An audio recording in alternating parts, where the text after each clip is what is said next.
Eh bien bonjour à tous. Hey, ça va bien? Super. Eh bien c'est pareil, on est très content de vous retrouver pour ce tuto complètement barré, puisqu'on va vous apprendre à faire des histogrammes. Ah, en barre. Allez, Ok, donc on va se taper des barres. je l'avais préparé celle-là. Et moi non, tu vois. Ouais, c'était volontaire. Ok, ça marche. Alors, Donc on vous présente rapidement ce qu'on a préparé. On a une liste de films que vous connaissez si vous avez regardé d'autres tutos sur Excel. Et puis on a fait des petits stats par genre de film. Et on a le nombre de films en noir et blanc, en couleur. Et les films qui sont en noir et blanc et en couleur. donc ça, mon petit Loïc, qu'est-ce qu'un film en noir et blanc et en couleur? C'est ça Alors, je qui pense que m'intéresse. c'est des films qui ont été recolorisés et qu'on peut donc trouver soit en noir et blanc, soit en couleur. Donc ça signifie Ok. qu'ils sont comptabilisés à la fois en col... Faux. Alors, peux-tu nous en dire plus? Non, ils ne sont comptabilisés qu'une seule fois dans la catégorie couleur et noir et blanc. Peux-tu nous en dire moins? Bah non, c'est trop tard. Ok. Bien, donc on va vous montrer comment créer des histogrammes. Donc on va vous faire tout d'abord la première manip qui consiste à sélectionner vos données, donc à prendre les en-têtes, c'est-à-dire les genres que vous avez, et puis ici la valeur numérique, et puis tout simplement aller dans Insertion, aller dans la partie graphique, puisque c'est ce qu'on fait en fait ici, les graphiques, et dans colonne, et puis on va prendre l'histogramme 2D. Je croyais que tu voulais faire un diagramme en barre. Bam, Est-ce que tu as choisi... un histogramme. Ok, d'accord. Bon. Très D'autres bien. questions? Non, pas du tout. Alors ici, on a une série, Oui. donc en bleu, avec la légende sur la droite. Loïc aura l'amabilité de pointer avec sa souris. Le nombre de films black and white. Voilà. Donc ici, ça correspond à... c'est l'entête de notre série qui a été fait automatiquement avec la concaténation de nombre de films et black and white. Tout à Loïc fait. pointera avec la souris, j'imagine, au moment où je vais le dire. Oui, bien sûr. Je te remercie. Alors maintenant, ce qu'on aimerait, c'est avoir une seconde série où on ait le nombre de films en couleur, tu vois, mais sur le même histogramme. C'est ça que ça j'aimerais. serait bien. Est-ce que c'est possible? Ah oui, on peut complètement le faire, donc on va le faire. On fait sélection des données, et là on arrive sur la plage qui permet d'indiquer les séries, les en-têtes de l'axe pour cette série, et puis on va pouvoir soit modifier la série, soit supprimer la série, mais nous on veut en ajouter une. Donc on va en ajouter, on va sélectionner de la même manière le nom de la série ici, donc automatiquement il vient de récupérer ici, nombre de films en couleur. Et puis ici, j'ai un petit chat dans la gorge, Il n'y a pas de mal. Je vais sélectionner mes données, et on voit que les données s'insèrent automatiquement, et je fais OK. Et on a à nouveau les données qui sont à côté. Alors Ok. il se peut que quand vous créez des graphiques avec cette méthode, vous n'ayez pas les étiquettes d'axes qui soient automatiquement récupérées, parce que là on ne les a pas sélectionnées. Bah, vous pouvez très bien vous-même les modifier en cliquant sur modifier, et en venant sélectionner la plage de cellules qui contient vos étiquettes. Donc ici, comme les étiquettes étaient déjà présentes, il les laisse de toute façon. Oui, en fait, il Mais, prend les étiquettes de la première série. De la première série, là, en l'occurrence. Et bon, si jamais vous faites votre graphique, vous le créez à partir de cette fenêtre, vous faites comme ça pour ajouter vos étiquettes. Alors, on va répéter l'opération avec la troisième série, les films à la fois noir et blanc et en couleur, Voilà. dont on ne comprend pas bien le sens. Mais bien sûr que si, on comprend tout à fait le sens. Donc là, je vais sélectionner mes données, et puis je vais même mettre 1, 2, 3, je vais mettre moi-même Le mon nom nom de de la série. série. Donc je vais mettre couleur plus noir et blanc, tout simplement. Donc là, tu n'es pas contraint de le faire, hein. C'est un choix pour nous montrer une autre façon de faire. Tout à fait. Tu aurais aussi bien pu sélectionner les deux champs comme tu l'as fait dans la série précédente. Tout à fait. Ok, donc là, même chose. Oui, bon, mais- Ok, les en-têtes, on les garde comme ça. C'est Ouais, bien. de toute façon, il prend celle de la première série. Ok. Et voilà notre graphique avec cette fois-ci 3 séries. Donc on trouve à chaque fois le nombre de films de chaque couleur de chaque catégorie black and white couleur ou couleur plus noir et blanc par genre. Donc là, on a fait le plus gros. Maintenant, ce qu'on va faire, c'est s'amuser à mettre en forme notre graphique Ouais. pour le rendre plus Plus chatoyant. C'est Par ça exemple- d'essayer d'employer des mots de vocabulaire super compliqués. Par exemple, Par exemple, on pourrait le mettre en 3D, c'est ça que tu voudrais faire. oui. Ok. Donc là, vous avez, j'ai été un peu vite, ici dans Type, vous avez possibilité de modifier le type de graphique. Vous allez retrouver tous les graphiques qui sont présents dans le menu Insertion. Et on va retrouver ici les histogrammes 3D, groupés par exemple, et voilà ce que ça va donner. On a les barres qui sont côte à côte. On peut également faire de la même manière un histogramme comme celui-ci. Histogramme 3D toujours, pas groupé. Le problème de tous ces graphiques 3D, c'est certes c'est joli. Oui, mais scientifiquement, c'est pas terrible. C'est Ouais. beaucoup moins lisible qu'un graphique en 2D à la finale. Ouais. Donc Ouais. bon, si vous voulez faire quelque chose de lisible. joli, c'est bien. Si Ouais. vous voulez faire quelque chose de scientifique, c'est plutôt évité Ouais. à la finale. Surtout que la 3D fausse un peu les perspectives. Par exemple, ici, on voit très bien que là, derrière, au niveau documentaire, là, on n'a pas l'info derrière, on la voit pas. Donc Ouais. si on n'a pas les données qui sont associées, alors qu'on en a un quand même, eh ben, on ne peut pas aller lire cette information. Donc, c'est plutôt embêtant. Voilà. Voilà, donc on va revenir sur des graphiques 2D. On va vous montrer ici l'histogramme empilé. Donc là, on va avoir les différentes séries, les unes sur les autres. Donc on voit qu'on retrouve ici la série Black and White, couleur et puis couleur plus noir et blanc. Et là, en fait, du coup, ça nous donne le nombre total en même temps de films De dans drame. le genre drame, par exemple. Et donc on a le nombre total de films par genre également sur ce graphique. On a 2 informations ici. Ok, donc c'est des choix de disposition. Voilà. Suivant vos données. Très bien. T'énerves pas, hein? Non, mais on va pas traîner, c'est-à-dire que Ah, t'as des trucs à faire après. bah, j'ai un autre tuto ensuite enregistré, Ok, donc d'accord. si tu veux, voilà. Ok, très bien. On pourrait aller faire un tour dans la disposition du graphique, là, on y est toujours. On peut ajouter des titres, ce genre de choses. En fait, il y a des dispositions prédéfinies, déjà Voilà. existantes sur Excel. Donc avec des titres d'axes, par exemple, c'est pas Ouais. mal. Titre du graphique, alors il nous met titre de l'axe, titre du graphique, mais vous avez possibilité de le changer. Bien sûr, ce entendu. n'est pas une valeur figée dans le temps et qui reste telle quelle. On peut même rajouter des petites lignes entre les différentes courbes pour voir une éventuelle évolution. Ici, c'est pas forcément hyper intéressant parce qu'il n'y a pas de notion d'évolution, en tout cas d'ordre. Ok, donc c'était pas intéressant. Alors ensuite, Donc là, je vais mettre cette disposition. Par exemple, les étiquettes, bon, voilà, on a les genres, on s'en doute, on a un nombre, ok. t'as ajouté un titre en fait à la finale. Voilà, donc je vais mettre par exemple le nombre de films par genre. Ok, Ouais, donc ça, tu peux le mettre aussi en forme avec les outils qui sont dans l'accueil. Alors effectivement, les outils de mise en forme traditionnelle du texte, on peut éventuellement ici changer le texte et mettre autre chose. Voilà, c'est très moche, c'est magnifique. Changer la taille de la police si on veut. Voilà. Le souligner, etc. Voilà, tout ça quoi. Hein, Alors, on a un certain nombre de styles aussi qui sont proposés. Alors, c'est pas mal, c'est bien. Hop. ouais, c'est pas mal. Ouais. Ouais. Les styles styles. graphiques. Voilà. Ouais, donc là, c'est les couleurs de nos séries de données. Donc là, vous avez un menu avec énormément déjà de propositions. Donc on peut par exemple mettre un petit dégradé dans chacune des zones. Voilà, ça rend pas mal. On a éventuellement aussi possibilité de mettre des dégradés d'une couleur identique. Donc ça permet de rendre le graphique entièrement illisible. Voilà, par exemple. Voilà. Donc on va rester là-dessus, sachant qu'il est possible de toute manière de personnaliser chacune des séries si vous le souhaitez. Et on va vers ça tout de suite juste après, il me semble. Ok. Donc là, voilà pour les styles de graphique. Donc ensuite, dans l'onglet disposition, donc vous avez vu d'ailleurs, vous avez remarqué que cet onglet qui a disparu n'apparaît que quand on est sur un graphique. C'est C'est ce les qu'on outils appelle de graphique. un outil contextuel ici. C'est ça. Il Quand on apparaît a en fonction du contexte. Voilà, quand on a du vocabulaire, on appelle ça un outil contextuel. Sinon, on appelle ça un menu qui apparaît quand on clique sur le machin. C'est pareil. C'est pareil. Très bien. Alors maintenant, on va vous montrer comment modifier les propriétés d'éléments en particulier, tels que l'axe, tels que les données, Voilà. ce genre de choses. Et on va vous montrer plusieurs moyens d'accéder à ces modifications. Effectivement.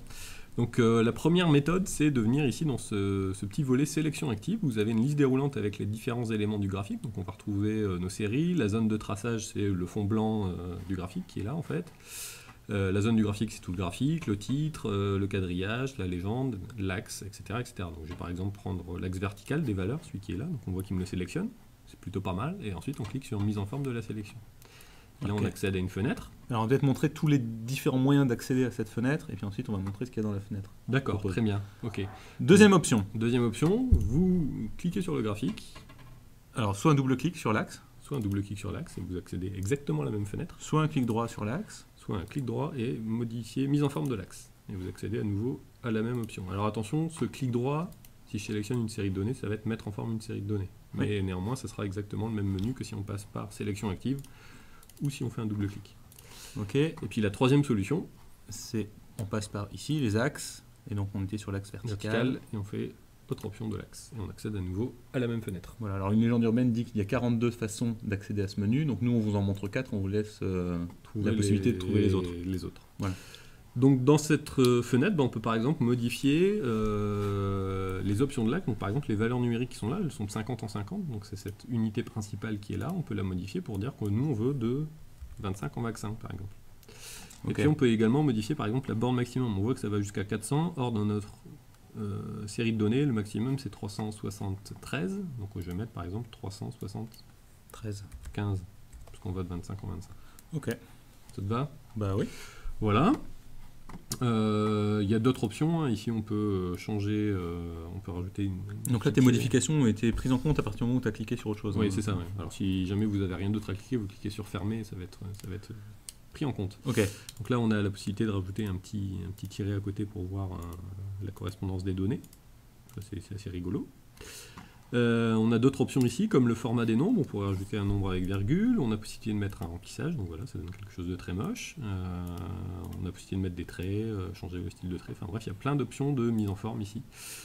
Dans cette fenêtre de mise en forme. Ok. C'est une fenêtre de mise en forme. D'accord, très bien. Voilà. Et j'ai réussi à claquer 4 fois mise en forme dans la même phrase quand même. Ouais. Bravo.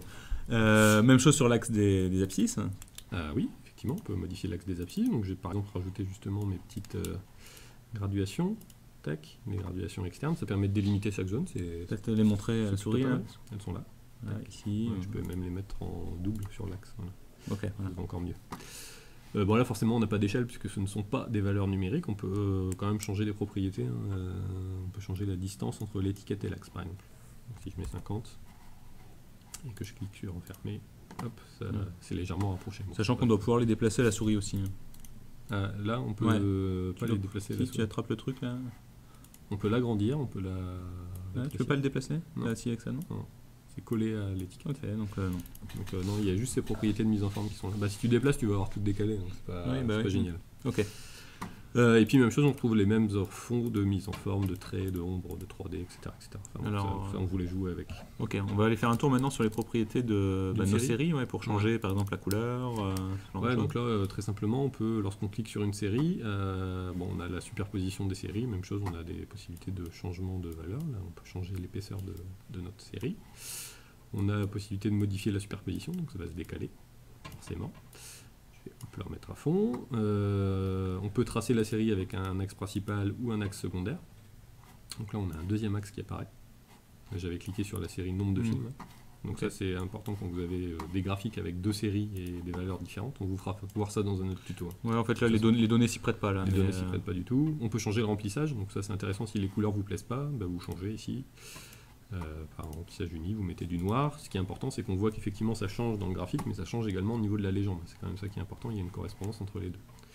Moi je vais laisser en automatique parce que les couleurs me plaisent. On peut changer la bordure, les styles de bordure, mettre une ombre aux zones, la passer en 3D, etc. Il y a à nouveau plein d'options de mise en forme. Ok. Oui, ok. La légende. Même chose, on peut la modifier. Voilà. Si vous voulez modifier ici je fais une petite parenthèse, le titre, il faut aller dans sélection des données et puis les titres vous les avez ici. Il faut les modifier par cette fenêtre là. Donc, par exemple, si je veux rester là-dessus, je suis sur ma série nombre de films, je sais pas quoi, c'était Black and White, donc je vais mettre pour garder le même format que l'autre. Et puis ici, là. Bon, c'est une petite parenthèse qui n'était pas prévue, mais ça me semble important de le montrer. Très bien. Les étiquettes aussi qu'on peut placer, les étiquettes sur les axes. Ouais, effectivement. Donc là, vous avez toutes les possibilités d'enlever le titre, de l'ajouter. Au-dessus, sur le graphique, même chose avec les titres des axes que nous, on n'a pas indiqués, mais on pourrait éventuellement en mettre. Mets-en un pour voir ce que ça donne. Donc ici, voilà. Et puis on pourrait mettre nombre de films. Très bien. Voilà. Possibilité d'enlever la légende, ce qui n'est pas forcément pratique si vous avez plusieurs séries de données, et possibilité de mettre des étiquettes, c'est-à-dire de mettre la valeur qui apparaît ici dans le tableau, c'est la même valeur, sur chacune des séries, ce qui permet de rendre le truc un petit peu plus lisible, notamment quand on a ici des 0 ou des 3 ou des 1 qui ne sont pas forcément hyper lisibles par rapport aux autres valeurs, forcément. Peut-être d'autres dispositions pour les étiquettes? Ouais, on peut les mettre au centre, bord intérieur, donc là ça superpose, super génial, au centre, c'est assez lisible, ça va. Voilà. Puis après, même chose, on a sur les étiquettes, c'est là pardon, on a des mises en forme possibles. Oui, donc on retrouve à nouveau les mêmes options. Ouais, alors là on peut rajouter, en dehors de la valeur, on peut mettre le nom de la série. Oui. Le nom de la série, on peut mettre le nom de la catégorie aussi. Voilà, forcément c'est pas hyper utile puisqu'on a une couleur déjà et les catégories sont en dessous. Mais, tout ça c'est possible quoi. Alors, on peut paramétrer également le quadrillage. Donc, oui. Ici là on a un quadrillage horizontal principal. On peut éventuellement afficher un quadrillage secondaire. Donc on a les valeurs intermédiaires qui sont configurées par cette option là, unité secondaire de 5 en 5. Donc les propriétés de l'axe. Et donc on peut faire la même chose en vertical. Et on peut faire la même chose en vertical. Sur quadrillage. On n'en avait pas. Sur quadrillage, pardon. Hop. Voilà, donc là ça fait une grille qui n'est pas forcément ultra lisible, mais l'idée c'est qu'on peut repérer facilement les valeurs quand même. Ouais, puis ça peut avoir un intérêt sur d'autres types de graphiques à nouveau, là ça s'y prête pas non plus. Donc je pense qu'au bout d'un moment on peut faire du papier millimétré avec cette histoire. Bon, je vais essayer de les enlever. J'ai laissé que le principal. Et puis aucun ici. Vous avez possibilité de modifier la zone de traçage, donc c'est le fond du graphique. Hein. Lui donner une couleur par exemple. Ça donne des choses très géniales. Voilà. Comme ça. Donc là on va pas le modifier.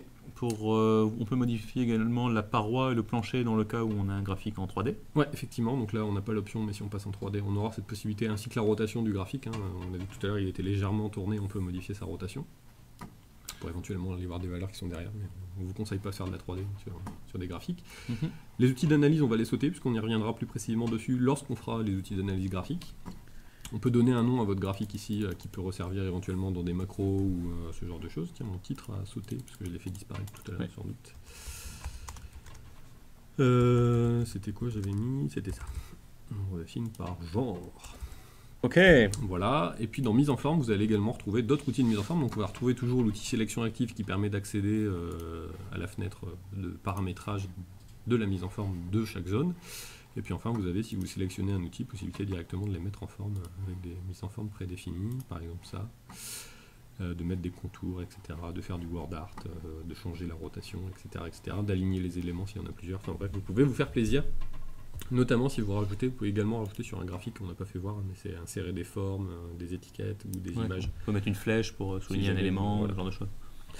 Tout à fait.